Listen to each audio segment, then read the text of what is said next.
अस्सलामु अलैकुम वरहमतुल्लाहि वबरकातुहू। जी अज़ीज़ तलबा, जैसा कि आपको मालूम है कि इससे पहले हमने आपके सामने जो है यानी ये हमारा टॉपिक चल रहा है लॉज ऑफ परफेक्ट गैसेस का। तो इससे प्रीवियस लेक्चर के अंदर मैंने आपके सामने यानी डिस्कस किया था कि बॉयल्स लॉ क्या होता है, उसको मैंने इन डिटेल जो है आपके सामने डिस्कस किया था। और इसी तरह सेकंड के ऊपर मैंने आपके सामने पिछली वीडियो के अंदर जो है वो चार्ल्स लॉ को भी इन डिटेल जो है वो डिस्कस किया था। और इसके साथ ही मैंने आपको यानी गैलोसिक लॉ के ऊपर भी जो है डिटेल के साथ बात बताई है। और उसके बाद जो हमने टॉपिक पढ़ा था वो, चूँकि हमारा टॉपिक जो चल रहा था वो तो था लॉज ऑफ परफेक्ट गैसेस का। चूँकि लॉज ऑफ परफेक्ट गैसेस में मैंने 3 कवानीन आपको पढ़ाए, Boyle's law, Charles law, Gay Lussac's law. और फिर उन तीनों का यानी उनके बाद जो था वो और भी लॉज थे, लेकिन मैंने उनको डिस्कस नहीं किया। तो उसके बाद मैंने फ़ौरन जनरल गैस इक्वेशन को डिस्कस किया, इसलिए कि वो उनका आपस में इंटरलिंक था। यानी Joule's law, Boyle's law, Charles law, Gay Lussac's law, और उनका यानी बॉयल्स लॉ और चार्ल्स लॉ का आपस में इंटरलिंक जो है वो जनरल गैस इक्वेशन के साथ था। तो इसलिए मैंने आपको पिछले लेक्चर में जनरल गैस इक्वेशन को भी इन डिटेल जो है वो डिस्कस किया है। तो उसमें जनरल गैस इक्वेशन में मैंने आपको ये बताया था कि बॉयल्स लॉ और चार्ल्स लॉ को बहम मिलाने से जो है जो इक्वेशन हासिल होती है उसे हम जनरल गैस इक्वेशन कहते हैं। और जनरल गैस इक्वेशन को उस वक्त इस्तेमाल करते हैं जब गैस का मैस 1 किलोग्राम हो। ओके, उसके बाद जो है मैंने आपको करैक्टरिस्टिक गैस इक्वेशन को भी समझाने की कोशिश की थी कि characteristic gas equation it is the modified form of the general gas equation. तो वो जनरल गैस इक्वेशन की जदीद शक्ल है। तो उसके ऊपर भी मैंने फिर कहा था कि इसे उस वक्त इस्तेमाल करते हैं जब जो है गैस का मैस 1 किलोग्राम से कम हो या 1 किलोग्राम से ज़्यादा हो। तो उस वक्त हम करैक्टरिस्टिक गैस इक्वेशन का इस्तेमाल करते हैं, और वो है PV = mRT, P1V1 = mRT1। तो इसलिए जिसने मेरा लेक्चर पिछला देखा है तो उससे ये बात समझ आ रही होगी। तो इसके बाद मैंने यूनिवर्सल गैस इक्वेशन को डिस्कस किया था, यानी कि जब molecular mass of the gas is given, जब आपको मॉलिक्यूलर मास ऑफ गैस दिया जाए तो तब आपने जो है मॉलिक्यूलर जो है यूनिवर्सल गैस इक्वेशन का इस्तेमाल करना है, और वो है PV = RUT। तो प्रीवियस लेक्चर में हमारी ये डिस्कशन थी। So today we will discuss laws of perfect gases में कुछ कवानीन हमारे जो है वो रह गए थे, तो आज हम वो डिस्कस करेंगे। उसमें एक था हमारे पास एक कानून है जॉल्स लॉ। तो उसको आज हम आपके सामने लाना चाहते हैं कि जॉल का कानून ये क्या होता है, जॉल्स लॉ। जॉल्स लॉ यानी जॉल का कानून, जॉल का कानून। तो ये कानून जो है इसको लिखने से पहले मैं आपके साथ थोड़ा सा डिस्कस कर देना चाहता हूँ कि जॉल्स लॉ क्या है। यानी ये जॉल जो है एक हमारा इंजीनियर है, साइंटिस्ट है, जो कि कानून पेश किया इसने। तो इसने कहा कि अगर आपकी यानी चेंज इन इंटरनल एनर्जी, यानी एनर्जी में जो तब्दीली है वो, और जो चेंज ऑफ टेम्परेचर है वो आपस में डायरेक्टली प्रोपोर्शनल होते हैं। यानी अगर आपका टेम्परेचर बढ़ेगा तो चेंज इन इंटरनल एनर्जी भी बढ़ेगी, और अगर आपका टेम्परेचर कम होगा तो चेंज इन इंटरनल एनर्जी भी कम होगी। ओके, तो फिर उसने डेरिवेशन भी दिया, मसावात भी दी। तो मैं इसकी डेफिनेशन आपके सामने यहाँ राइट डाउन करना चाहता हूँ जॉल के कानून की। इस कानून के मुताबिक ये इसकी डेफिनेशन लिखना चाहता हूँ, यानी जॉल के कानून के मुताबिक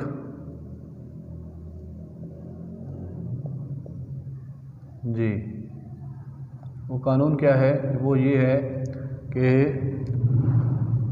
इंटरनल एनर्जी में तब्दीली, यानी change in internal energy, internal energy में तब्दीली जो है, इंटरनल एनर्जी में तब्दीली टेम्परेचर में तब्दीली के, टेम्परेचर में तब्दीली जो है तब्दीली के डायरेक्टली प्रोपोर्शनल होती है। ये इसने कानून दिया, डायरेक्टली प्रोपोर्शनल होती है। इसने कहा कि इंटरनल एनर्जी में जो तब्दीली है वो चेंज ऑफ टेम्परेचर के डायरेक्टली प्रोपोर्शनल होती है। यानी अगर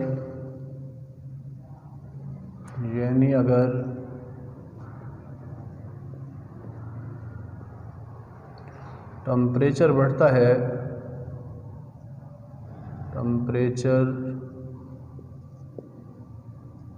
है, तो अंदरूनी तवानाई यानी इंटरनल एनर्जी भी बढ़ती है। डायरेक्टली प्रोपोर्शनल का मतलब ये है कि एक चीज़ बढ़ती है तो दूसरी भी साथ ही बढ़ती है। और अगर टेम्परेचर जो है वो कम होता है, और अगर टेम्परेचर कम होता है तो इंटरनल एनर्जी भी कम होगी।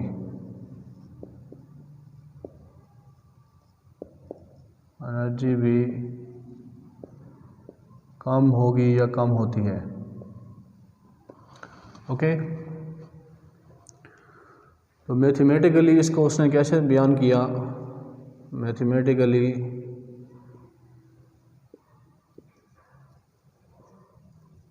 क्योंकि पिछले लेक्चर के अंदर जहां हमने एनर्जी का टॉपिक पढ़ा था तो उसमें मैंने आपको चेंज इन इंटरनल एनर्जी का बताया था। तो मैथमेटिकली जो है चेंज इन इंटरनल एनर्जी को हम लिखते हैं DU या DE भी लिखते हैं। बाज़ बुक्स में DE लिखा हुआ है तो सो उसका मतलब भी चेंज इन इंटरनल एनर्जी है, और बाद में DU है तो DU जो है वो change in internal energy is directly proportional to change in temperature DT। Okay, तो सो इस कानून को समझने से पहले ज़रूरी है कि आपको पता हो कि व्हाट इज़ इंटरनल एनर्जी। सो आपको जो है जो पिछला प्रीवियस मेरा लेक्चर है एनर्जी और उसकी अक़साम, तो उसको देखना ज़रूरी है। बहरहाल मैं थोड़ा सा रिव्यू कर देता हूँ कि इंटरनल एनर्जी क्या होती है। इंटरनल एनर्जी जो है मॉलिक्यूल्स के अरेंजमेंट की वजह से जो एनर्जी मौजूद होती है that is called internal energy. ठीक है, मसलन पेट्रोल के जो मॉलिक्यूल्स हैं उनके अंदर जो एनर्जी मौजूद है, बजाते खुद उसमें एनर्जी मौजूद है, that is called internal energy. तो चूँकि मैंने आपसे कहा था कि हम ज़्यादातर जो है चेंज इंटरनल एनर्जी की बात करेंगे, तो जब आपका पेट्रोल जो है वो कार्बोरेटर में से होता हुआ नीचे आपके इंजन के सिलेंडर में आता है, तो इंजन के सिलेंडर के अंदर आने के बाद उसमें सक्शन होती है। पहला काम सक्शन होती है। सक्शन के अंदर जो है पेट्रोल और हवा का मिक्सचर जो है इंजन के सिलेंडर में आ जाता है, और जैसे ही आप सेकंड उसका स्ट्रोक लेते हैं यानी कंप्रेशन स्ट्रोक, तो कंप्रेशन स्ट्रोक में यानी उसी पेट्रोल और हवा को पिस्टन जो है कंप्रेस करता हुआ ऊपर की तरफ ले जाता है, जिससे उसका वॉल्यूम कम हो जाता है, प्रेशर बढ़ जाता है और टेम्परेचर भी बढ़ जाता है। तो आफ्टर कंप्लीशन द कंप्रेशन आपका स्पार्क प्लग जो है वो इग्निशन करवाता है, इग्नीट करवाता है। तो इग्निशन करवाने से उसके अंदर जो मॉलिक्यूल्स हैं उनका टेम्परेचर बढ़ा हुआ होता है, तो वो फ़ौरन जो है उनको आग लग जाती है। आग लगकर जो है अब उसकी जो इंटरनल एनर्जी है वो तब्दील होती है। ठीक है, उसकी जो पहले एनर्जी थी यानी सक्शन के बाद, फिर कंप्रेशन के बाद, फिर इग्निशन के बाद इंटरनल एनर्जी में तब्दीली आ रही है। हाँ जी, अब वो जो आग लगती है, आग लगने के बाद हीट एनर्जी पैदा होती है और हम उसे कहते हैं हीट एनर्जी, और and it is also called internal energy, अंदरूनी तवानाई। एनर्जी क्या है? एनर्जी जो है कैपेसिटी टू डूइंग वर्क है, तो सो वो काम करवाएगी यानी हमारे पिस्टन को पीछे की तरफ धकेलेगी। अब वो एनर्जी जो पिस्टन को पीछे की तरफ धकेलेगी उसे हम कहेंगे ये इंटरनल एनर्जी है या चेंज इन इंटरनल एनर्जी है। यानी जो पिस्टन का पीछे की तरफ आना जो है इसे हम कहते हैं वर्किंग स्ट्रोक या एक्सपेंशन स्ट्रोक। तो एक्सपेंशन स्ट्रोक जो लग रहा है वो ड्यू टू इंटरनल एनर्जी लग रहा है और इंटरनल एनर्जी में तब्दीली की वजह से लग रहा है। सो अब हम ये कहते हैं कि अगर हम उसका टेम्परेचर बढ़ाते हैं तो इंटरनल एनर्जी बढ़ जाएगी, टेम्परेचर कम करेंगे तो इंटरनल एनर्जी कम होगी। यानी ये जो है जॉल का कानून इसमें यही कहता है कि अगर आपकी अंदरूनी तवानाई यानी चेंज इन इंटरनल एनर्जी में तब्दीली जो है वो टेम्परेचर में तब्दीली के डायरेक्टली प्रोपोर्शनल है। If you increase the temperature then change in internal energy is also increased, बढ़ेगी।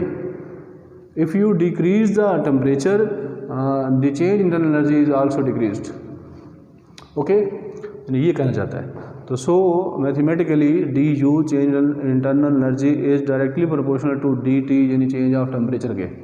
तो इसको मैं मज़ीद जब देखता हूँ तो ये हमारे पास डी यू जो है D U is equal to, अब मैं ये कांस्टेंट प्रोपोर्शनलिटी कांस्टेंट ख़त्म करके यहाँ कांस्टेंट लगाऊंगा एम डॉट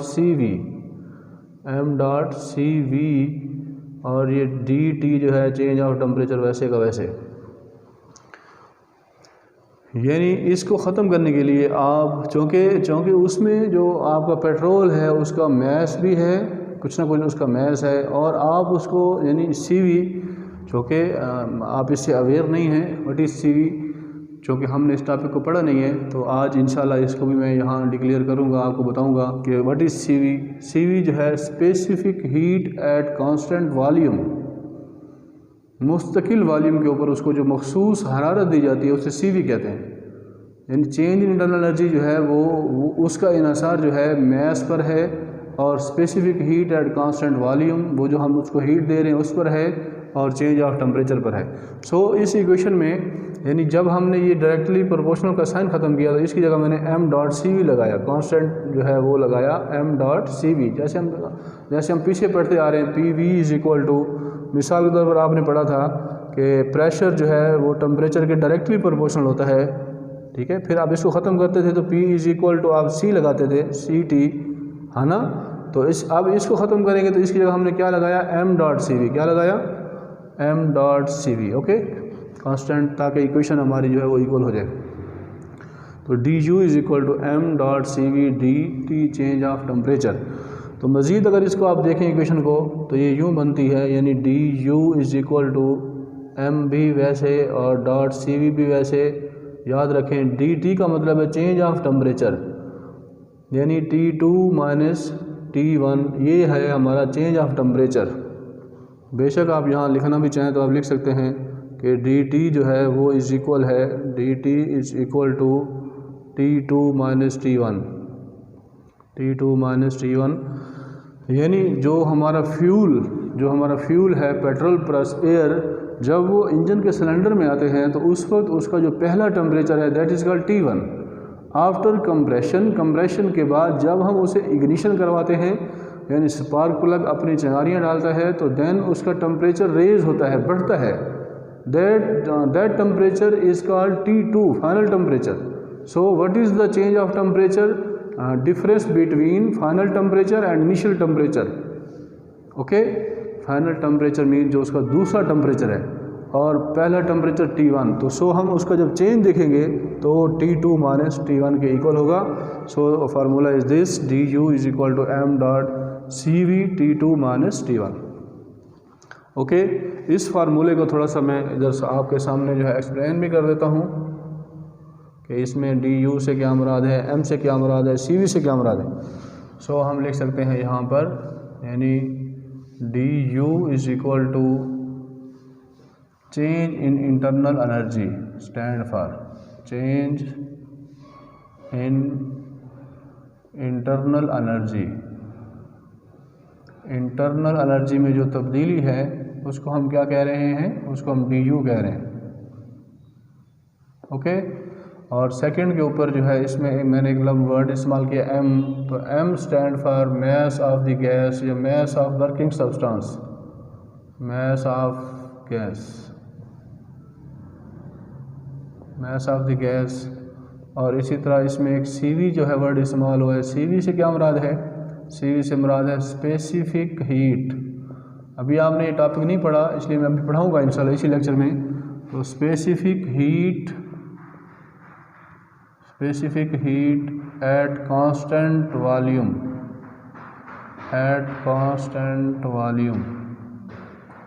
ये हमारा जो है सीवी से मुराद है। सी का मतलब है स्पेसिफिक हीट, वी का मतलब है एट कांस्टेंट वॉल्यूम। और इसी तरह यानी जो T2 है, T2 is the final temperature, उसका जो फाइनल टेम्परेचर है वो T2 है, फाइनल टेम्परेचर। और इसी तरह जो T1 है, T1 is the initial temperature, यानी जो पहला टेम्परेचर है वो initial temperature of working substance of gas, कुछ भी हो सकता है, ऑफ टेम्परेचर ऑफ गैस लिख लें, हाँ जी, टेम्परेचर ऑफ गैस। ओके, यानी du is equal to m dot C V T2 minus T1। इसको मैंने थोड़ा एक्सप्लेन कर दिया कि what is du is the change in internal energy, m is the mass of the gas, cv is the specific heat at constant volume, और T2 is the final temperature of the gas, और T1 is the initial temperature of the gas. Okay, तो so this is joules law, इसे हम joules का कानून कहते हैं। Again थोड़ा सा आप देख लें, वेरी सिंपल, अगेन देखें, यानी इंटरनल एनर्जी में तब्दीली। What is internal energy? Molecules के अरेंजमेंट की वजह से, due to arrangement of molecules, एक एनर्जी जो है वो पैदा होती है, उनमें मौजूद है, उसे हम इंटरनल एनर्जी कहते हैं। और टेम्परेचर में तब्दीली, चेंज ऑफ टेम्परेचर में तब्दीली आपस में डायरेक्टली प्रोपोर्शनल होते हैं, यानी टेम्परेचर बढ़ेगा तो चेंज इंटरनल एनर्जी बढ़ेगी, टेम्परेचर कम होगा तो चेंज इंटरनल एनर्जी कम होगी। Okay, mathematically du is directly proportional to dt, इस साइन ख़त्म करेंगे तो m डॉट सी वी लगाएंगे, dt चेंज ऑफ टेम्परेचर, तो du is equal to m dot C V T2 minus T1, T2 minus T1 जो है वो dt की जगह मैंने पुट किया है। सो इसको बताया कि du क्या है, m क्या है, cv क्या है, और T2 और T1 ये क्या चीज़ें हैं। ओके, तो इसी तरह नेक्स्ट हमारे पास एक कानून है जिसे हम कहते हैं, यानी ये कानून है वो मैं अभी बता देना चाहता हूँ, एवोगैड्रोज लॉ। एवोगैड्रोज लॉ दूसरा कानून में एक और साथ ही समझाना चाहता हूँ, एवोगैड्रोज लॉ, एवोगैड्रोज लॉ यानी एवोगैड्रो का कानून।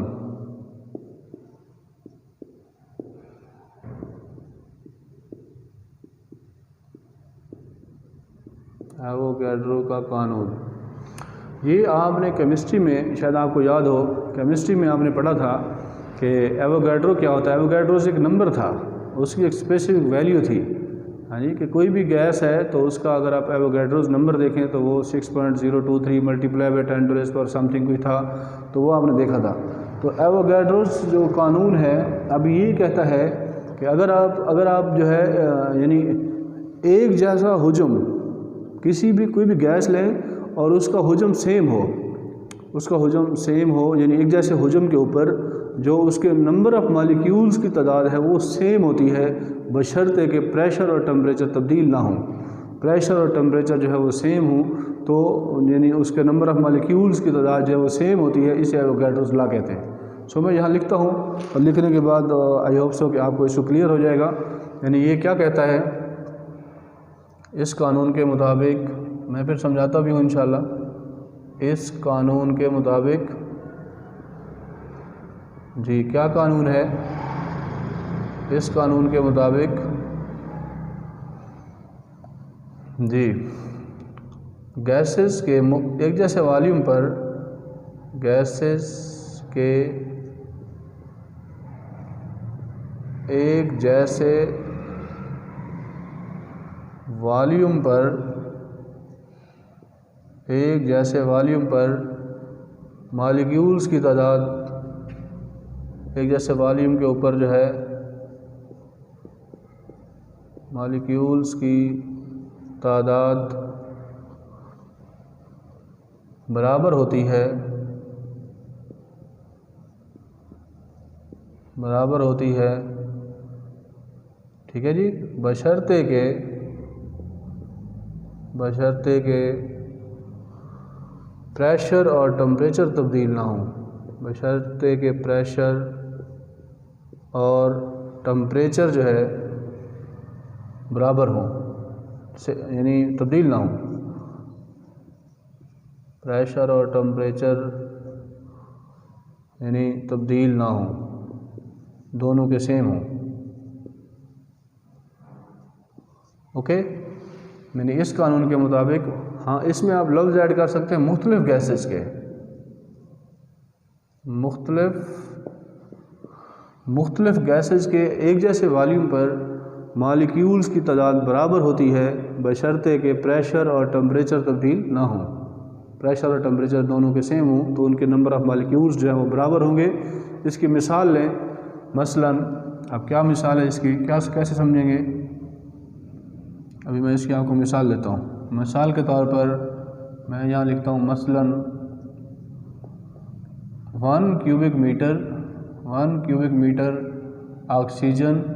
ऑक्सीजन हमने ली, 1 क्यूबिक मीटर ऑक्सीजन और 1 क्यूबिक मीटर हाइड्रोजन। मिसाल के तौर पर हमने हाइड्रोजन ली, 1 क्यूबिक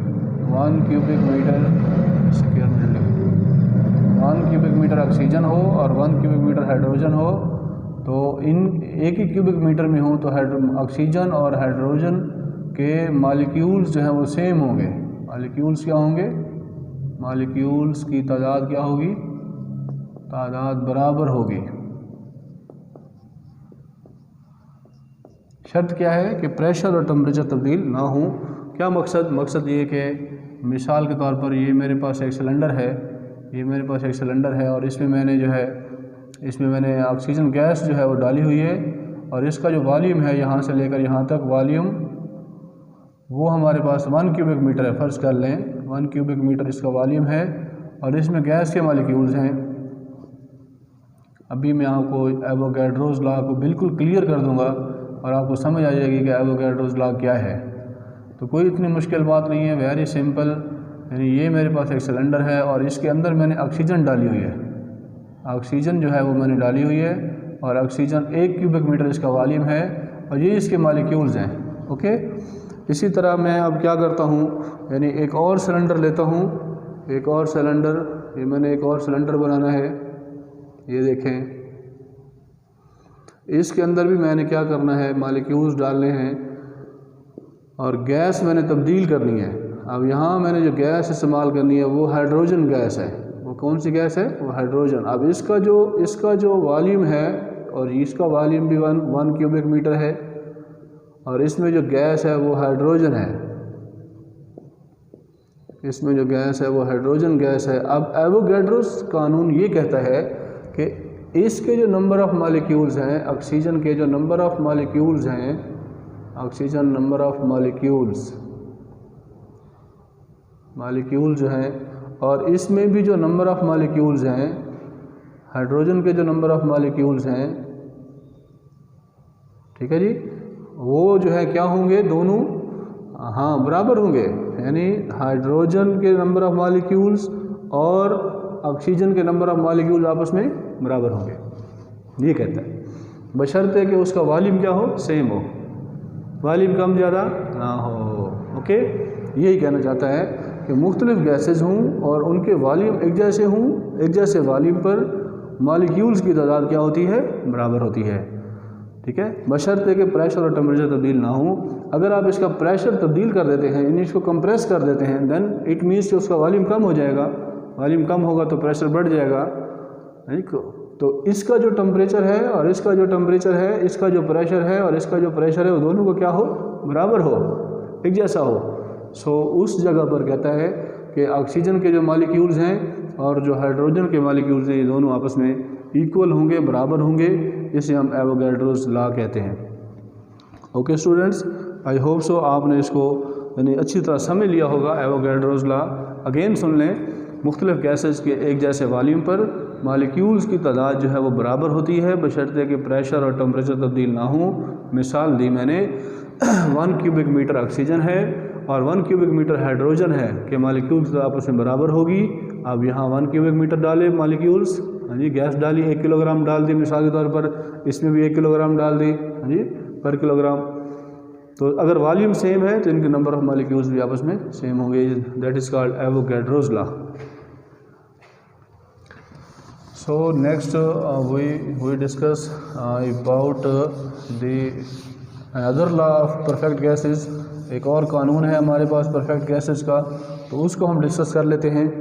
और वो कानून है यानी डाल्टन्स लॉ। ये नंबर 3 के ऊपर जो है मैं नया एक कानून जो है वो आपके सामने लाना चाहता हूँ। तो डाल्टन्स लॉ, ये डाल्टन एक साइंसदान है, इसने एक कानून दिया परफेक्ट गैसेस के ऊपर। तो वो मैं आपको बताना चाहता हूँ कि ये क्या कहना चाहता है, डाल्टन का कानून। ओके, इसको पहले थोड़ा सा सुन लें। यानी डाल्टन लॉ क्या है? डाल्टन साइंसदान है, ये कहता है कि भाई अगर आप जो है किसी एक सिलेंडर में ऑक्सीजन डालते हैं, ऑक्सीजन आप एक सिलेंडर में लेते हैं, हाँ जी, और उसका यानी पार्शियली प्रेशर चेक करते हैं, उसका जुज़वी प्रेशर देखते हैं आप, भाई उसमें कितना प्रेशर है। ऑक्सीजन सिलेंडर लिया, उसमें गैस डाली, तो उसका यानी आप उसका प्रेशर चेक कर रहे हैं कितना है। और साथ ही आपने वेपर्स लिए यानी बुखारात लिए और उसको भी सिलेंडर में डाला, तो उसको भी आपने यानी उसके भी जो मॉलिक्यूल्स का जो प्रेशर है वो आपने चेक किया पार्शियली तौर पर, जुज़वी तौर पर, तो वो आपने नोट कर लिया। तो फिर कहता है आपने ऑक्सीजन को और वेपर्स को दोनों को इकट्ठा करके मिक्स करके यानी किसी तीसरे सिलेंडर में डाल दिया।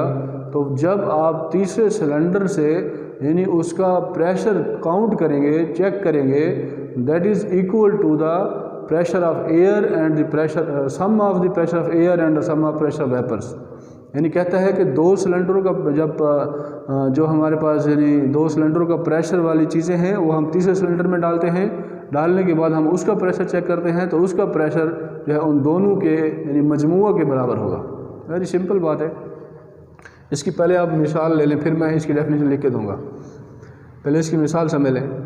ये देखें, मिसाल के तौर पर कहता है ये एक सिलेंडर है, एक मेरे पास सिलेंडर है और इसमें मैंने जो है वो गैस भरी हुई है और उस गैस का नाम है यानी हवा है, एयर है, हाँ जी, ऑक्सीजन है, यानी इसमें एयर है, इसमें एयर है। और एक और सिलेंडर है मेरे पास, एक और सिलेंडर मैंने लिया, तो उसके अंदर भी मैंने मतलब उसमें मैंने वेपर्स भर दिए, वेपर्स जो है बुखारात जो है वो मैंने उसमें यानी इन कर दिए। तो ये मेरे पास सिलेंडर जो है इसके अंदर वेपर्स हैं, बुखारात हैं, ओके, वेपर्स। अच्छा जी, ये जो एयर है इसका कोई ना कोई प्रेशर होगा, तो उसको हम कहेंगे प्रेशर ऑफ द एयर, यानी PA, air pressure, PA air pressure. और इसका जो प्रेशर होगा उसको हम लिखते हैं PV, यानी वेपर्स का प्रेशर। फिर वो कहता है कि एक तीसरा सिलेंडर है जिसके ये एक तीसरा सिलेंडर है, तीसरा सिलेंडर है, उसमें हम क्या करते हैं, इन वेपर्स को इसमें डाल देते हैं, वेपर्स को इसमें डाल दिया और ऑक्सीजन को भी इसी में डाल दिया। ये दोनों चीज़ें जब इसमें इन हो गई, यानी वेपर्स भी आ गए और ऑक्सीजन भी दोनों शामिल हो गई, तो अब इसका क्या होगा जी, यानी इस सिलेंडर के अंदर मैंने वेपर्स को भी और ऑक्सीजन को भी दोनों को मिक्स कर दिया, दोनों को इकट्ठा कर दिया। इकट्ठा करने के बाद अब वो कहता है कि इसका जो प्रेशर होगा, अगर आप बैरोमीटर से रीड करते हैं, बैरोमीट्रिक प्रेशर यानी उसको PB कह लो, PB जो है वो जो है इन दोनों के सम के बराबर होगा। यानी सिंपल बात है कि इसका जो प्रेशर है मिसाल के तौर पर प्रेशर ऑफ एयर जो है मिसाल के तौर पर 15 है, 15 न्यूटन पर स्क्वायर मीटर, 15 न्यूटन पर स्क्वायर मीटर। और प्रेशर ऑफ वेपर जो है मिसाल के तौर पर वो भी 15 न्यूटन पर स्क्वायर मीटर है। और कहता है जब हम इन दोनों सिलेंडरों का यानी एयर और वेपर्स को दोबारा हम तीसरे सिलेंडर में डालेंगे तो वो इन दोनों के सम के बराबर होगा, यानी 15 + 15, यानी बैरोमीटर प्रेशर जो है वो बराबर होगा pressure of air pressure plus vapours का जो जुज़वी प्रेशर है वो, यानी PB = बैरोमीटर प्रेशर = 15 + 15, यानी 30 N/स्क्वायर मीटर, 30 N/स्क्वायर मीटर।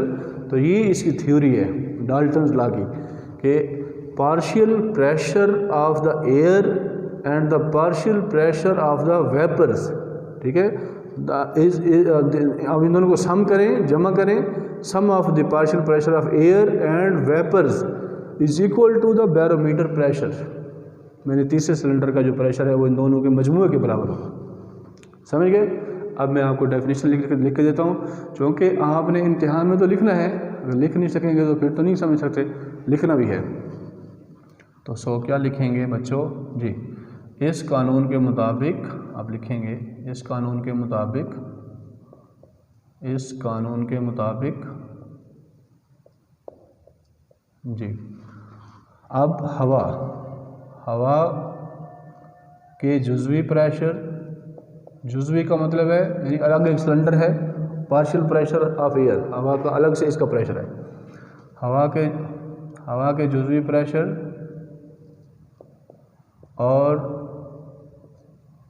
इसमें क्या है, बुखारात हैं, वेपर्स हैं, बुखारात के जुज़वी प्रेशर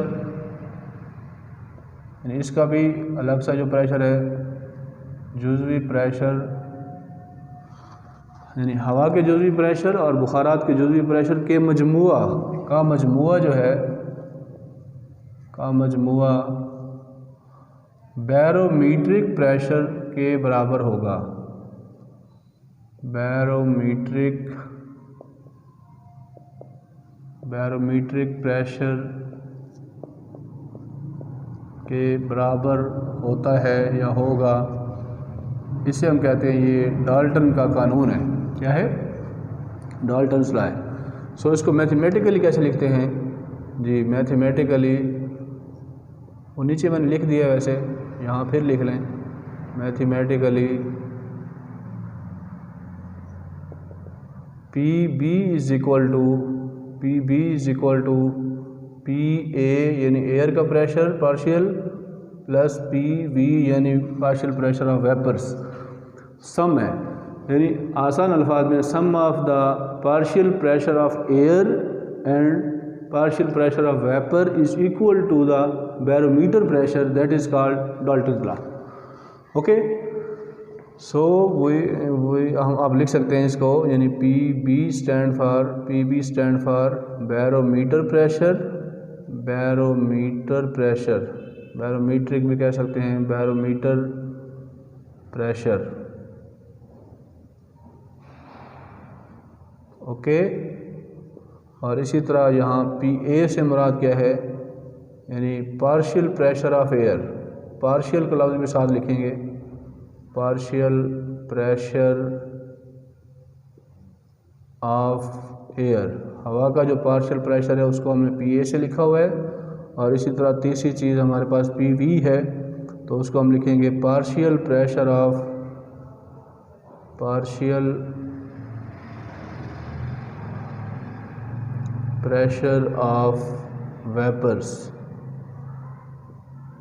वेपर्स का जो पार्शियल प्रेशर है वो। ओके, तो वेरी सिंपल, नो डाउट।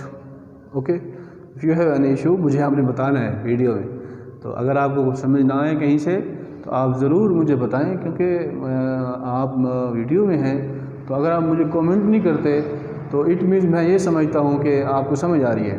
अगर आपको समझ नहीं आ रही तो आप मुझे ज़रूर बताएं कि सर इसमें हमारा ये क्वेश्चन है, तो मुझे वो स्टूडेंट बहुत अच्छा लगता है जो मेरे साथ क्वेश्चनिंग करे कि सर ये क्वेश्चन जो है मेरा अभी, मेरी फुली कोशिश होती है कि कोई क्वेश्चन बाकी ना रहे, बच्चे का कोई क्वेश्चन ना रहे, लेकिन फिर भी इंसान है तो कमी बेशी हो जाती है। तो ये डाल्टन लॉ है, यानी एयर प्रेशर और वेपर्स प्रेशर का मजमूआ जो है वो बैरोमीटर प्रेशर के बराबर होता है, जिसे हम डाल्टन का कानून कहते हैं। तो सो नेक्स्ट हमारे पास जो टॉपिक है वो हमारे पास है, यानी इसका आखिरी कानून है, यानी जो हमारे जो कोर्स आउटलाइन में शामिल हैं चीज़ें, उनमें जो आखिरी कानून है वो मैं आपके सामने लाना चाहता हूँ। तो उसे हम कहते हैं रेग्नॉल्ड्स लॉ। ये चौथे नंबर पे, यानी 3 मैंने कानून आपको पहले पढ़े थे, Boyle's law, Charles law, Gay Lussac's law, और इसी तरह जो है तीसरा जो था, हाँ जी, गैलोसिक लॉ, चार्ल्स और बॉयल्स, और 4 ये पढ़े हैं, चौथा ये आप भी पढ़ा रहा हूँ। नंबर 4 के ऊपर है हमारे पास रेग्नॉल्ड्स लॉ।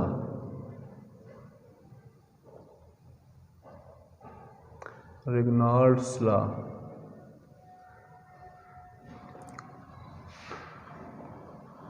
रेग्नॉल्ड का कानून।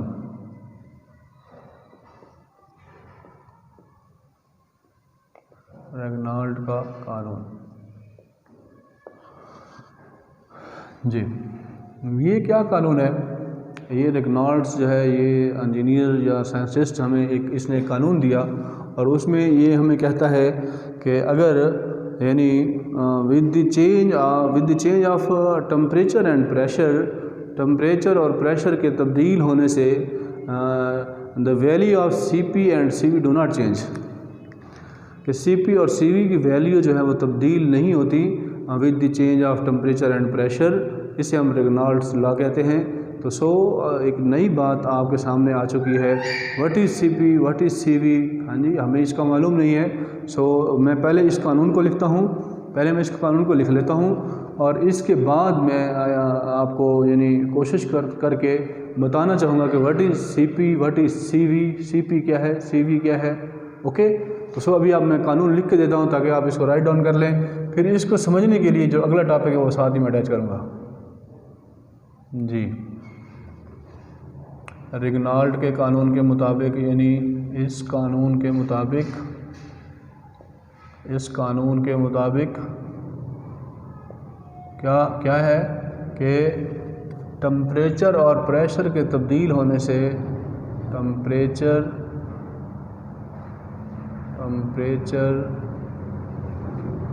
और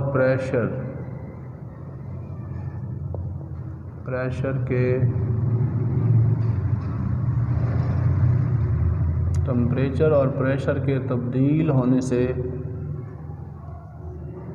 से CP और CV की वैल्यू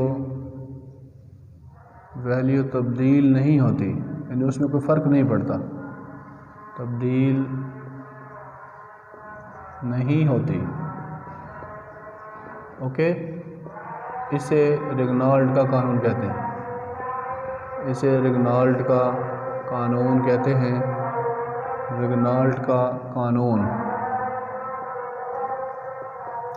कहते हैं। ओके, तो मैंने ना एक दफ़ा एक स्टूडेंट को समझाया कि मैंने कहा इस कानून के मुताबिक टेम्परेचर और प्रेशर के तब्दील होने से CP और CV की वैल्यू तब्दील नहीं होती, इसे रेगनाल्ड का कानून कहते हैं। तो फिर मैं इसको थोड़ा डिटेल में जानने लगा। उसने कहा सर छोड़ें, छोटी सी डेफिनेशन को याद कर लेंगे। नो, इशू ये नहीं है कि आप इसको याद कर लेंगे, या तो बुक से भी कर लेंगे। सो इसको समझना ज़रूरी है, what is CP, what is CV। Okay, तो CP और CV क्या है वो जब समझ में आएंगी फिर पता चलेगा कि टेम्परेचर और प्रेशर के तब्दील होने से वो तब्दील नहीं होती। ठीक है, तो ये कानून रेगनाल्ड ने दिया है। तो मैं अभी आपके सामने CP को CV को डिफाइन करूँगा। मैं वैसे यहाँ लिख देता हूँ कि CP स्टैंड फॉर, कि CP जो है वो स्टैंड फॉर क्या है। C का मतलब है specific heat,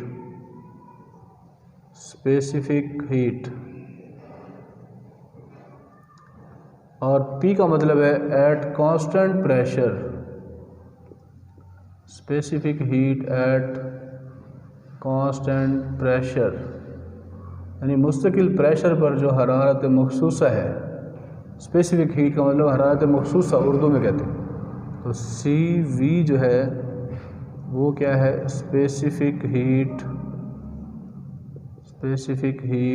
at constant volume. तो बहुत सारे बच्चे ऐसे होते हैं, कहते हैं सर बस ये हम रट्टा ही लगा देंगे। नो, बल्कि इसको समझना ज़रूरी है कि CP और CV की वैल्यू क्यों नहीं तब्दील होती, ये CP और CV बला क्या है, समझे।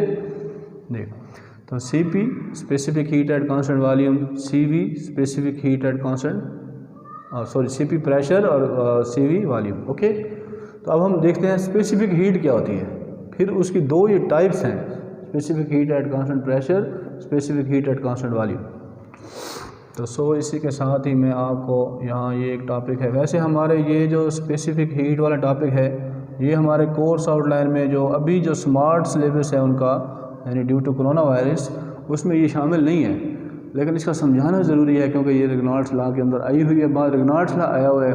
हाँ जी, अब मुझे समझ नहीं, उन्होंने रेगनाल्ड्स लॉ को टिक कर दिया, साथ ही उन्होंने CP CV को जो है ना वो लाइन लगा दी। भाई CP CV को आप जब लाइन लगा रहे हो तो फिर इसको कैसे समझेंगे हम। तो बहरहाल मैं तो उसको समझा के रहूँगा, चाहे आप देखें या ना देखें, आपकी मर्ज़ी। ओके, तो स्पेसिफिक हीट क्या होती है?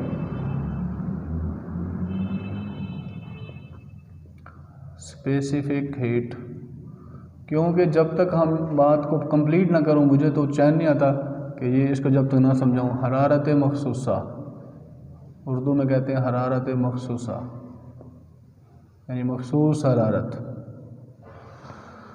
अब इसको पहले समझ लें, हरारत मखसूसा क्या होती है।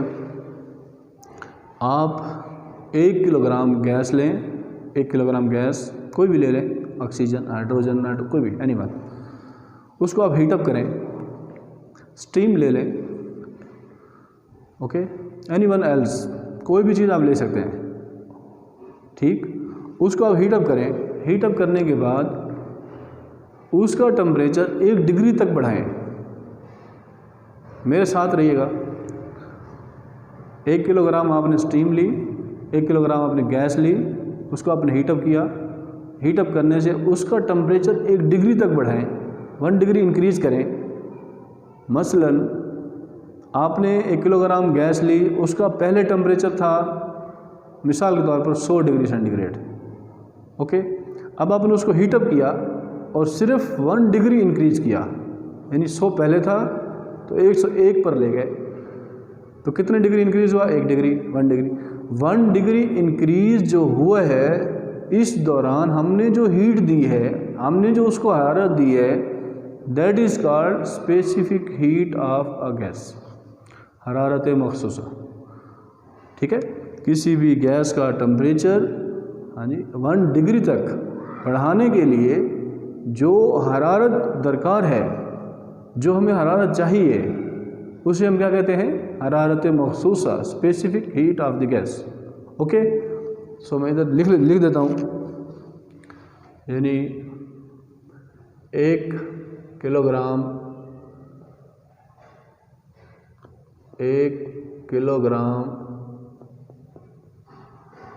गैस का टेम्परेचर 1 किलोग्राम गैस का टेम्परेचर 1 डिग्री तक बढ़ाने के लिए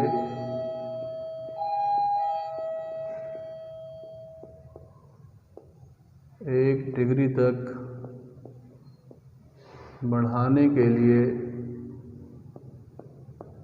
दरकार हरारत, कितनी हरारत हमें चाहिए?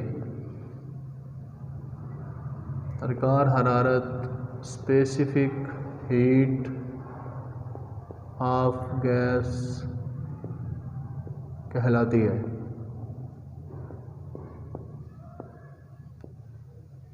ओके, अब ये स्पेसिफिक हीट ऑफ गैस की डेफिनेशन है, यहाँ से लेकर यहाँ तक। 1 किलोग्राम गैस का टेम्परेचर, 1 किलोग्राम गैस का टेम्परेचर 1 डिग्री तक रेज़ करने के लिए, बढ़ाने के लिए जो हमें हरारत चाहिए, दरकार हीट जो है, उसे स्पेसिफिक हीट ऑफ गैस जो है कहते हैं। याद रखें, इसे सी से ज़ाहिर करते हैं, कैपिटल सी से स्पेसिफिक हीट को सी से ज़ाहिर करते हैं, डिनोट करते हैं, यानी it is denoted by capital C. It's okay. So in SI system में इसकी जो यूनिट है, the unit of specific heat in SI system में इकाई या यूनिट वो क्या होता है? जॉल पर किलोग्राम पर केल्विन इकाई जो है ये होती है।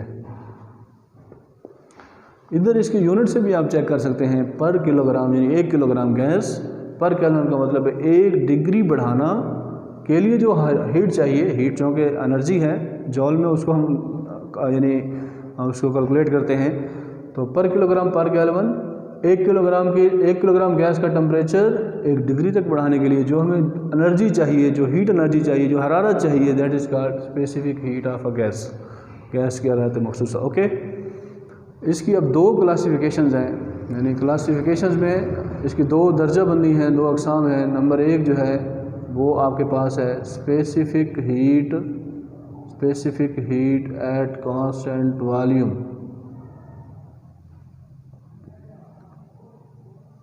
एट कांस्टेंट वॉल्यूम और दूसरी जो है इसकी यानी specific heat at constant pressure, constant pressure के ऊपर जो है वो स्पेसिफिक हीट जो है वो क्या मतलब, इसकी दो अक़साम है, अभी मैं समझाता हूँ। अब सबसे पहले क्या है specific heat at constant volume. अगर आप गैस लेते हैं 1 किलोग्राम और उसका टेम्परेचर 1 डिग्री तक आप बढ़ाते हैं, ओके, लेकिन कांस्टेंट वॉल्यूम के ऊपर, क्या मतलब ये कि आप उसको ऊपर ढक्कन बंद रखते हैं, ओके। मिसाल के तौर पर प्रेशर कुकर के ऊपर ढक्कन आपने रखा हुआ है, अब अंदर चीज़ डाली हुई है, हाँ जी, उसको आप हीटअप कर रहे हैं। 1 डिग्री तक टेम्परेचर बढ़ाने के लिए जो हीट चाहिए होगी वो specific heat at constant volume कहलाएगी। इसकी डेफिनेशन क्या करेंगे, यानी मुस्तकिल वॉल्यूम पर 1 किलोग्राम गैस का टेम्परेचर 1 डिग्री तक बढ़ाने के लिए जो हरारत चाहिए that is called specific heat at constant volume. और इसी तरह कांस्टेंट प्रेशर, मुस्तकिल प्रेशर पर, क्या मतलब, पहले मैं इसको लिख देता हूँ ताकि आप स्टूडेंट्स हैं कंफ्यूज हो जाते हैं, तो पहले मैं इसको लिख देता हूँ specific heat at constant volume की डेफिनेशन क्या है, तो ये मैं आपके सामने लिखता हूँ जी। तो first one is specific heat at constant volume, okay, ये मैं लिखता हूँ जी।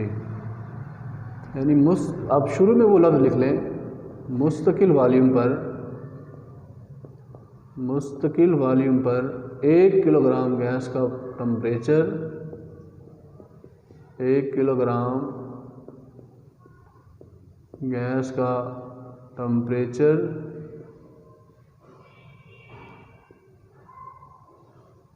1 किलोग्राम गैस का टेम्परेचर 1 डिग्री तक। अब हम डिग्री में हम ये नहीं लिख रहे केल्विन, डिग्री सेंटीग्रेड, क्योंकि जो भी यूनिट हो यानी वो यूनिट हो सकता है, केल्विन में भी हो सकता है, डिग्री सेंटीग्रेड में भी हो सकता है, ऐसे सिस्टम में केल्विन होता है, इसलिए हम लिखा ऐसे सिस्टम में केल्विन। मुस्तकिल वॉल्यूम पर 1 किलोग्राम गैस का टेम्परेचर 1 डिग्री तक बढ़ाने के लिए 1 डिग्री तक बढ़ाने के लिए दरकार हरारत specific heat at constant volume कहलाती है। एट कांस्टेंट, नज़र आ रहा है जी, एट कांस्टेंट वॉल्यूम कहलाती है,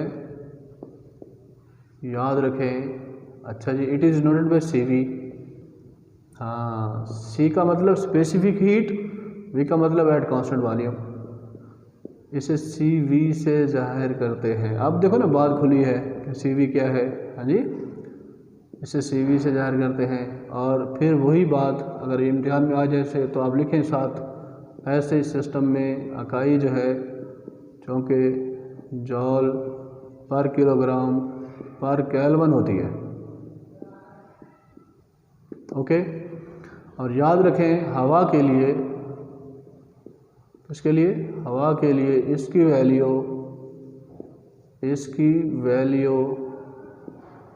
0.712 किलो जॉल पर किलोग्राम पर केल्विन होती है,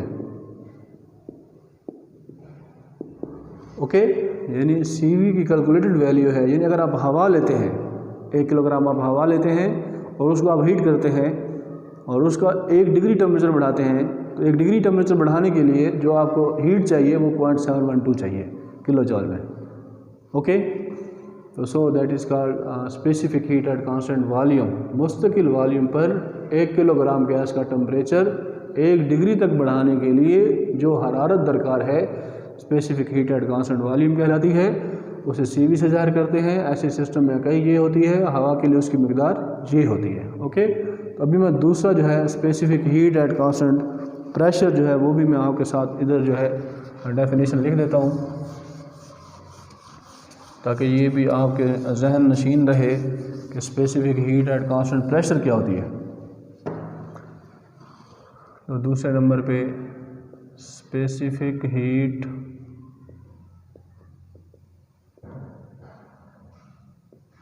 एट कांस्टेंट प्रेशर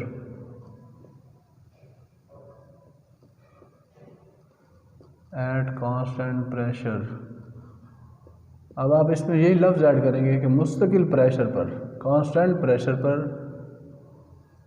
मुस्तकिल प्रेशर पर 1 किलोग्राम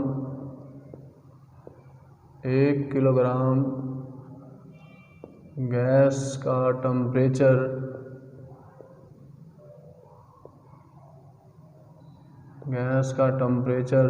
1 डिग्री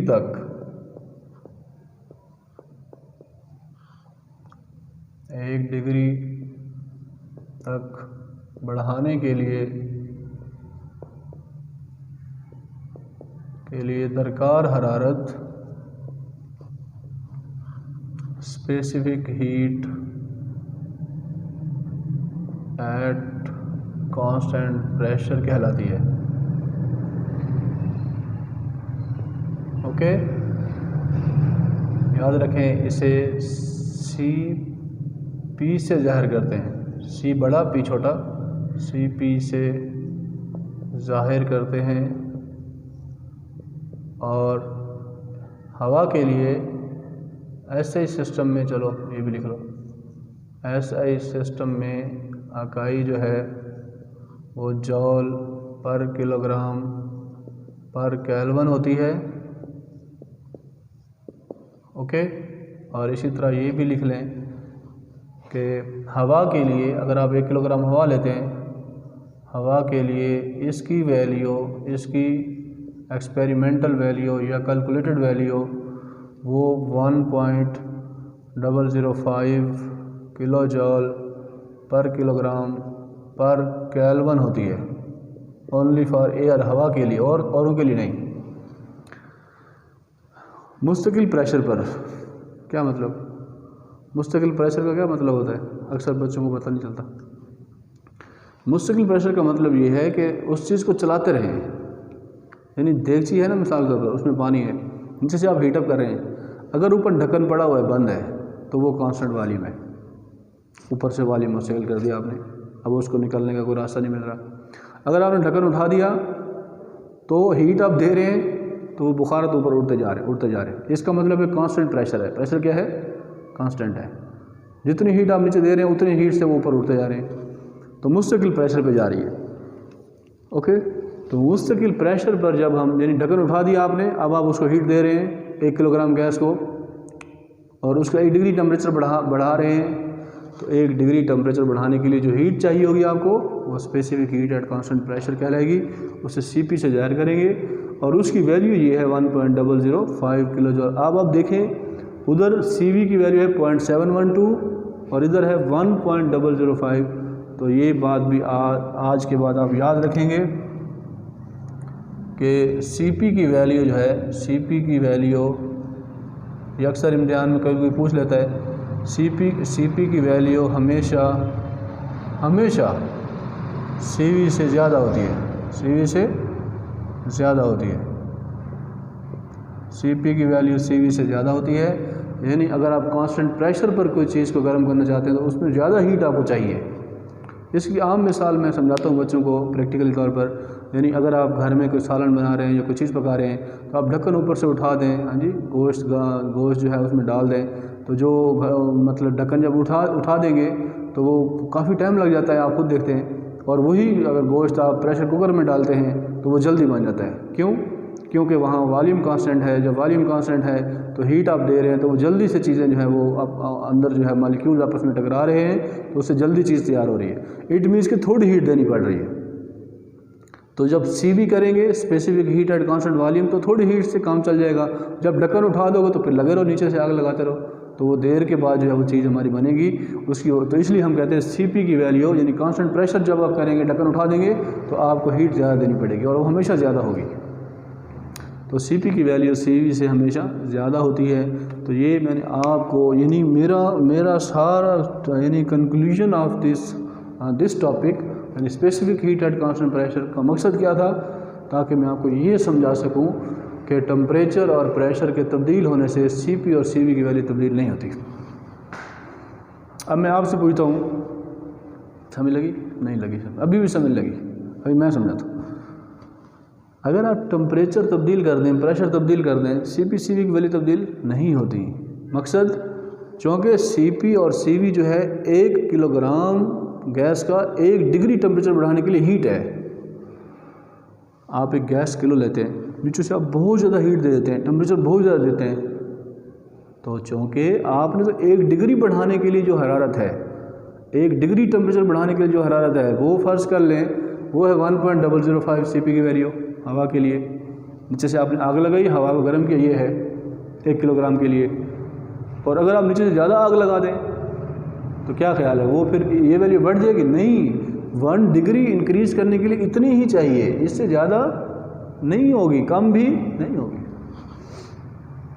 हाँ जी, 1 किलोग्राम हवा है और आप उसको specific heat at constant volume के ऊपर उसको आप हीटअप कर रहे हैं, तो नीचे से जितनी मर्जी आग लगा दें, 1 डिग्री बढ़ाने के लिए जो हरारत चाहिए वो तो वही होगी 0.712। यानी 100 डिग्री सेंटीग्रेड से 101 डिग्री सेंटीग्रेड पे गए, तो इस दौरान जो उसने हीट जज़ब की है वो तो यही है 0.712। अगर वो CP पर है तो 1.005। तो इसलिए वो कहता है कि टेम्परेचर और प्रेशर के बढ़ाने से आप बढ़ा दें, कम कर दें, तो इससे कोई फ़र्क नहीं पड़ता। तो टेम्परेचर और प्रेशर के बढ़ाने से, तब्दील होने से CP और CV की वैल्यू तब्दील नहीं होती, जिसे रेनॉल्ड का कानून कहते हैं। सो ये मैंने कोशिश की है, ट्राई की है मैक्सिमम आपको बताने की, समझाने की। तो if you have any issue तो आप ज़रूर मुझे कमेंट्स में मुझे बताएं कि सर हमें समझ आ रही है या नहीं आ रही, ताकि हम आगे कंटिन्यू करें। इसलिए मैं एक लेक्चर देने के बाद मैं स्टॉप कर देता हूँ। अगर आपको मेरे लेक्चर की समझ नहीं आ रही, कोई प्रॉब्लम आ रही है, तो मुझे यहाँ खपने की ज़रूरत नहीं है। तो इससे बेहतर है आप किसी और अच्छे टीचर से पढ़ लें। तो पाकिस्तान में बहुत सारे अच्छे टीचर हैं माशाल्लाह, तो आप उनसे जो है वो सीख सकते हैं, कर सकते हैं। अगर आपको समझ आ रही है देन आप कमेंट्स में मुझे बताएं कि सर ओके आगे चलें। नहीं समझ आ रही मुझे ज़रूर आप इनबॉक्स में या कमेंट्स में, या जैसे आपका दिल करे फेसबुक मैंने वो पेज के ऊपर भी वो दिया हुआ है, तो उसके ऊपर आप मुझे बता सकते हैं। ठीक है, थैंक यू सो मच। अस्सलामु अलैकुम व रहमतुल्लाहि व बरकातुहू।